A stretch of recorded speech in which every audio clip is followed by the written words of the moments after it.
Marlène et Jean-Claude sommes très heureux de te présenter une émission très spéciale afin de comprendre les faits d'actualité. Merci pour ta fidélité.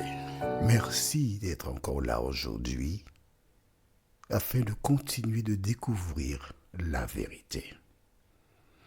Merci de donner à Dieu la première place dans ta vie. Merci de t'appuyer sur les Écritures, car ce n'est qu'en elles que nous trouvons l'espérance. Aujourd'hui, notre thème est l'œil et l'oreille. Notre verset biblique se trouve dans le livre de 1 Corinthiens, chapitre 2, au verset 9. 1 Corinthiens, chapitre 2, le verset 9. 1 Corinthiens, chapitre 2, le verset 9. Pour celles et ceux qui découvrent que maintenant, quelle est la réponse, point d'interrogation, le chiffre 2, je mentionne la référence pour que tu cherches et lises en même temps que moi. Ce n'est qu'ainsi que tu es vraiment certain que c'est la vérité. Avant d'aborder le thème, prions. Notre Seigneur et notre Dieu, il nous tarde de te voir revenir. Il nous tarde de te voir paraître dans le ciel, car tu nous as fait tant de belles promesses que nous n'avons plus rien à espérer de ce monde. Tandis que nous nous tournons vers toi, merci Saint-Esprit de nous instruire, de nous conduire dans toute la vérité, nous t'en prions. Au nom de Jésus et pour ta gloire éternelle. Amen. À la rubrique des faits divers actuellement, nous entendons toute espèce de nouvelles. Récemment, un plombier fut appelé parce qu'il y avait chez une dame un problème. L'eau usée stagnait. Et quand cet homme est arrivé, il a démonté certains endroits. Il a trouvé des doigts humains dans la canalisation et d'autres choses qui ne provenaient que du corps d'une personne. La police fut appelée et on découvrit que une personne qui vivait au-dessus de l'appartement de cette dame a été tuée par quelqu'un. À l'aide d'une tronçonneuse, son corps a été découpé. Aux Antilles, un jeune homme d'une trentaine d'années a tué sa grand-mère et un voisin de la grand-mère. Il a été hospitalisé en hôpital psychiatrique. Et à travers le monde, nous entendons que de mauvaises nouvelles. Chaque jour, nul n'est à l'abri. Alors, je voudrais te rappeler ce que nous avons lu lors de notre précédente émission. Nous lirons que les versets 3 à 5 du livre d'Apocalypse, chapitre 21. Je voudrais renforcer ce que nous avons lu. Nous lisons à partir du verset 3 jusqu'au verset 5. J'entendis une voix forte venant du ciel qui disait « Voici le tabernacle de Dieu parmi les hommes. Il habitera avec eux.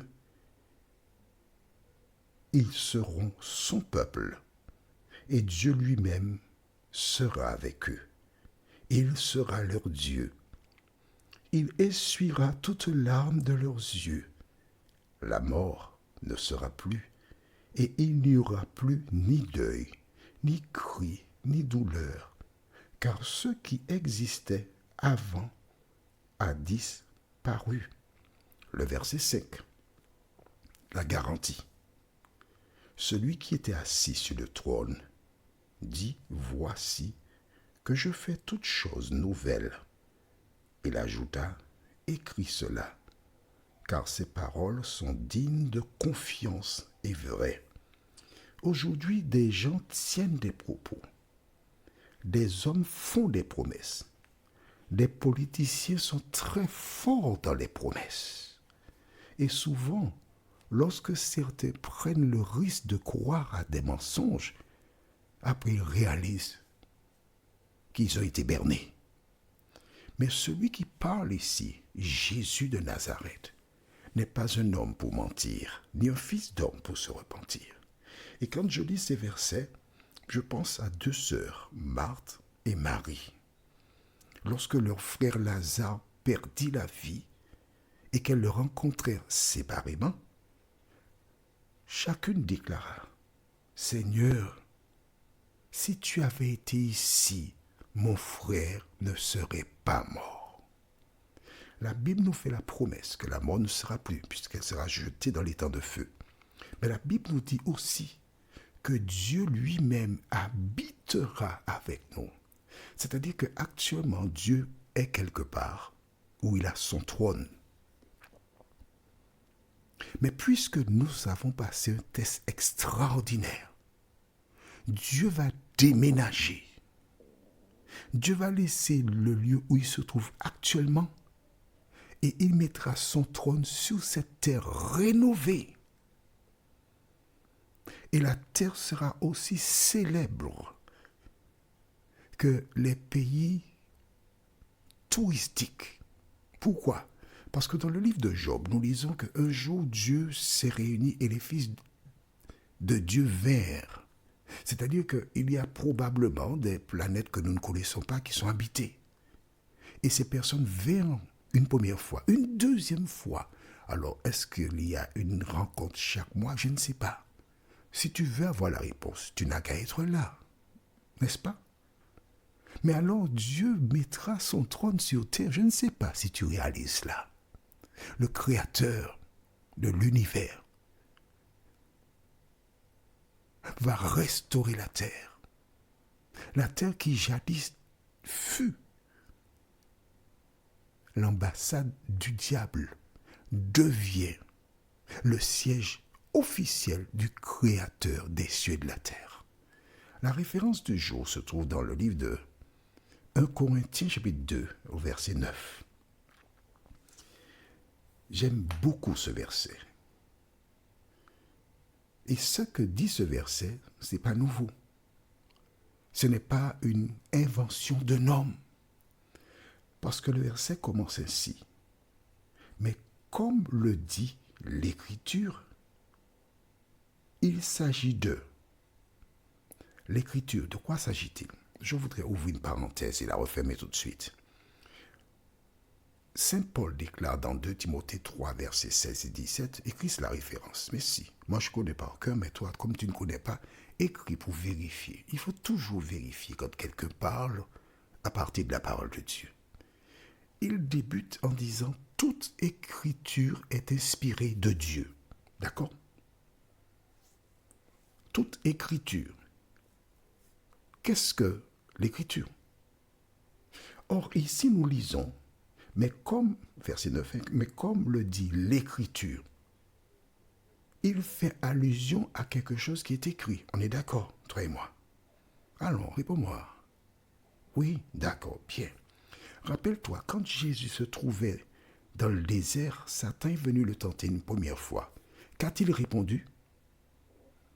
Il est écrit. Deuxième tentation, il a encore répondu, il est écrit. Troisième tentation, il a encore dit, il est écrit.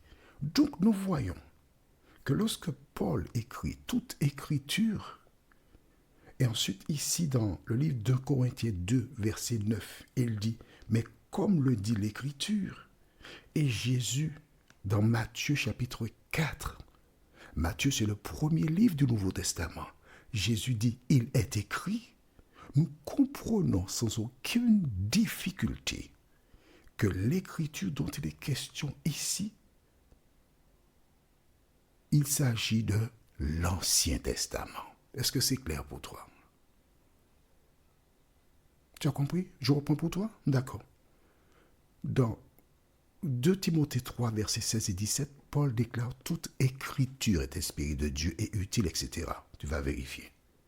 Maintenant, dans le livre de 1 Corinthiens 2, verset 9, il dit « Mais comme le dit l'écriture, c'est au singulier. Jésus a été tenté 3 fois et il a dit, chaque fois, il est écrit. Et pour renforcer mon propos, écrit Jean 5, verset 39 et 40. Jean 5, verset 39 et 40. S'adressant à un auditoire, Jésus déclara, « Vous sondez les Écritures, parce que vous pensez avoir en elles la vie éternelle. Ce sont elles qui rendent témoignage de moi. » C'est exactement ce que toi tu fais là, d'accord? Mais il dit au verset 40, « Et vous ne voulez pas venir à moi pour avoir la vie. » C'est exactement ce que font certaines personnes qui écoutent ce message aujourd'hui. Donc quand Jésus déclare « Vous sondez les Écritures », il fait allusion à l'Ancien Testament. Est-ce que c'est clair pour toi? Donc dans l'Ancien Testament, nous trouvons, alors je relis dès le départ, dans la version Le Semeur, mais comme le dit l'Écriture, il s'agit de ce que l'œil n'a pas vu et que l'oreille n'a pas entendu, ce que l'esprit humain n'a jamais soupçonné, mais que Dieu tient en réserve pour ceux qui l'aiment. Je suis un grand voyageur d'1,88 m. Donc tu vois, avec 1,88 m, tu es un grand. Tu n'es pas parmi les petits. J'ai visité beaucoup de pays. Pas tous les pays. Les États-Unis en grande partie, Walt Disney, Magic Kingdom, SeaWorld, Busch Garden, c'est magnifique cela. J'ai été en Turquie, au Maroc, en Tunisie, en Europe, etc., Canada, alors là, n'en parlons même pas. J'ai été toujours émerveillé par les jardins botaniques. Celui du Canada est le 2e au monde, il est très beau. Mais ma Bible me dit que ce que Jésus prépare est supérieur à tout ce qui existe actuellement sur la terre. Des choses que l'œil n'a point vues, que l'oreille n'a point entendues. Des choses que l'homme n'a jamais imaginées. Des choses qu'il prépare pour qui? Pour celles et ceux qui l'aiment. Celles et ceux qui l'ont accepté pour sauveur personnel. Celles et ceux qui obéissent à la parole. En fait, tu peux faire partie des rachetés. Prions, notre Seigneur et notre Dieu. Des choses que l'œil n'a point vues, que l'oreille n'a point entendues, qui ne sont point montées au cœur de l'homme, que tu prépares pour celles et ceux qui t'aiment. À la lumière de tout ce qui se passe autour de nous, Seigneur, merci de continuer de nous éclairer, afin que nous puissions marcher dans tes voies, et un jour te voir face à face, nous t'en prions, au nom de Jésus et pour ta gloire éternelle. Amen. Que l'Éternel continue de te garder et te bénir, et il me tarde de te retrouver. Nous sommes parvenus au terme de notre réflexion. Si d'aventure tu as une question, il te suffit d'envoyer un message par le biais de WhatsApp au numéro suivant, plus 596 696 88 93 93. Et alors Jean-Claude, moi, je me ferai un réel plaisir de répondre à ta question.